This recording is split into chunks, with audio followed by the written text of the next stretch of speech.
Patris et Filii et Spiritus Sancti.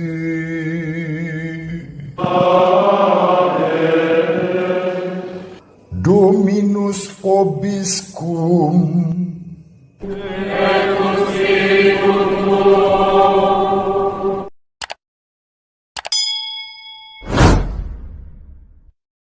Sahabat peradaban kasih yang terkasih, selamat berjumpa dalam renungan harian.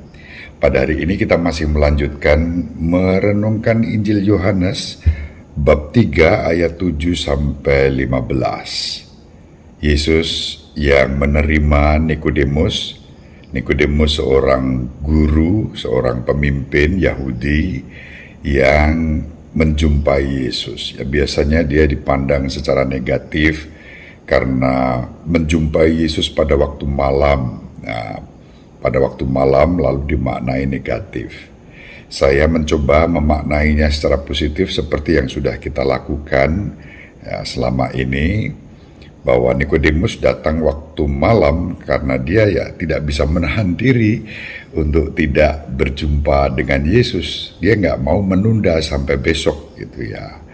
Maka lebih bernada positif.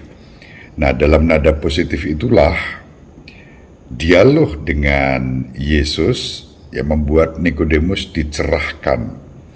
Sekurang-kurangnya kita menangkapnya, kita mengerti bagaimana Nikodemus pada akhirnya menjadi salah seorang pemimpin Yahudi yang dengan berani membela Yesus di depan korpsnya, dan itu dibuktikan ketika Yesus wafat. Berkali-kali saya katakan Nikodemus hadir dan mengurus proses pemakaman Yesus.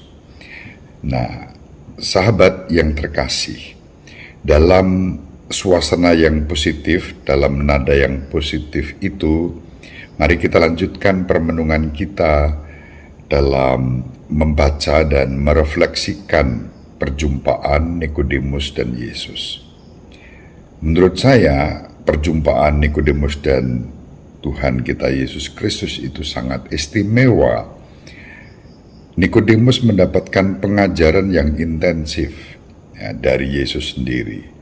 Bahkan misteri-misteri iman tentang Yesus, tentang jati dirinya, itu diungkapkan dengan tegas oleh Yesus kepada Nikodemus. Tidak dilakukan, tidak disampaikan kepada para muridnya. Contoh soal bagaimana Yesus datang dari atas sebagai pribadi yang diutus oleh Bapa dan akan kembali kepada Bapa.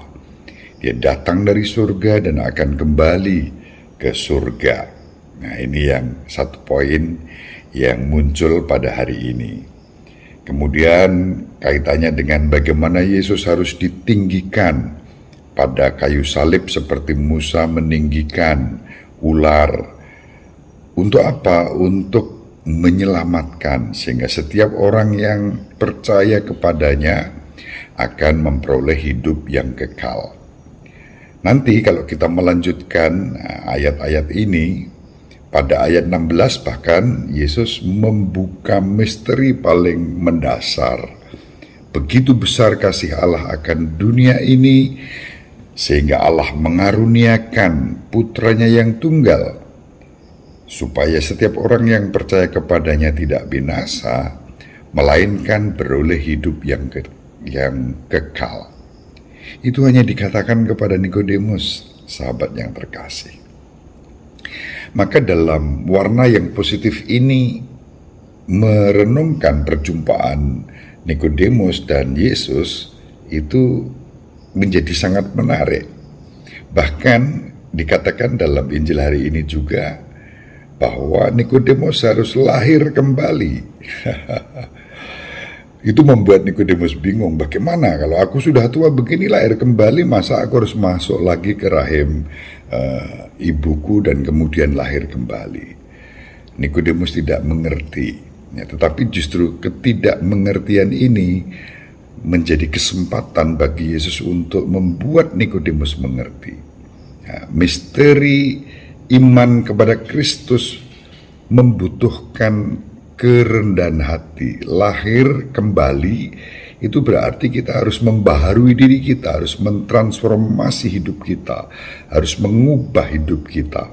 Dan transformasi perubahan itu tidak menurut aku saja, tetapi pertama-tama menurut bimbingan Roh. Roh di sini adalah Roh Kudus. Maka Yesus menegaskan bahwa ia harus lahir kembali di dalam Roh. Kita ingat apa yang dikatakan oleh Santo Paulus kepada umat di Galatia. Orang yang hidup di dalam Roh, ini setara dengan lahir di dalam Roh, lalu hidup di dalam Roh, maka dia juga akan mengalami buah-buah Roh Kudus. Dan buah-buah Roh Kudus itu positif nadanya. Apa saja?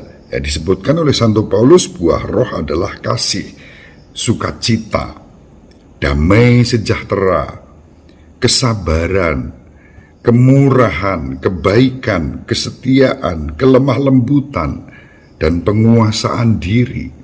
Itu buah-buah Roh.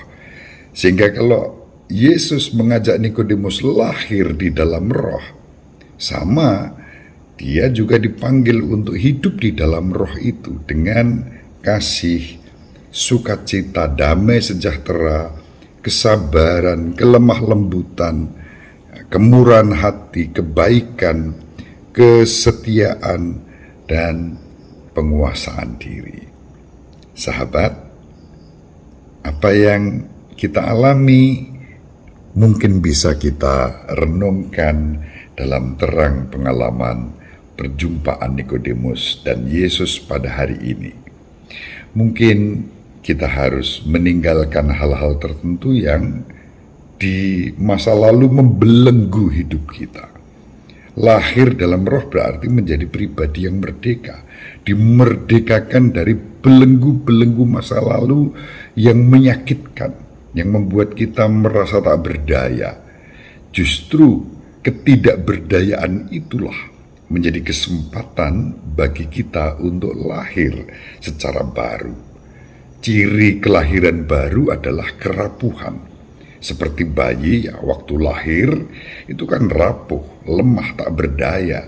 Dia tergantung sama sekali pada ibunya, pada orang tuanya, pada ayahnya. Sehingga ketergantungan itu membuat bayi ini bisa bertumbuh sesuai dengan kasih sayang yang ditunjukkan oleh orang tuanya, terutama oleh ibu.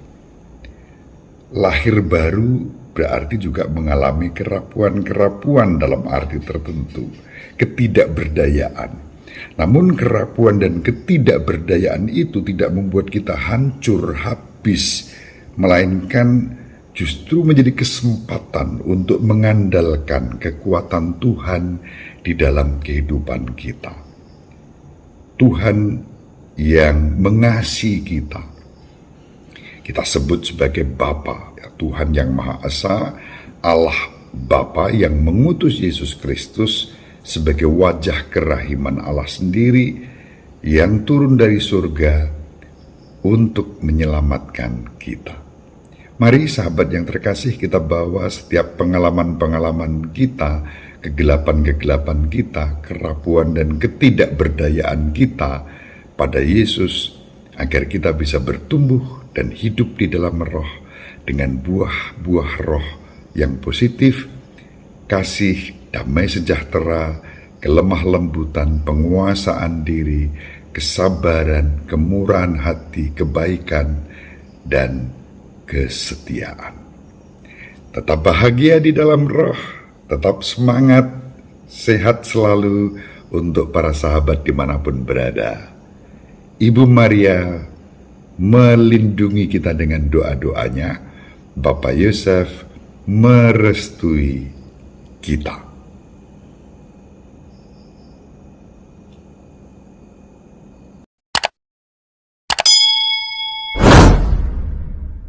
Semoga kita semua dan seluruh anggota keluarga kita dimanapun berada diberkati oleh Allah yang Maha Kuasa, Bapa dan Putra dan Roh Kudus.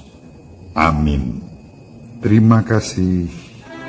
Sahabat peradaban kasih yang terkasih, sampai jumpa pada episode berikutnya. Terima kasih atas kebersamaan kita. Salam peradaban kasih ekologis berkah.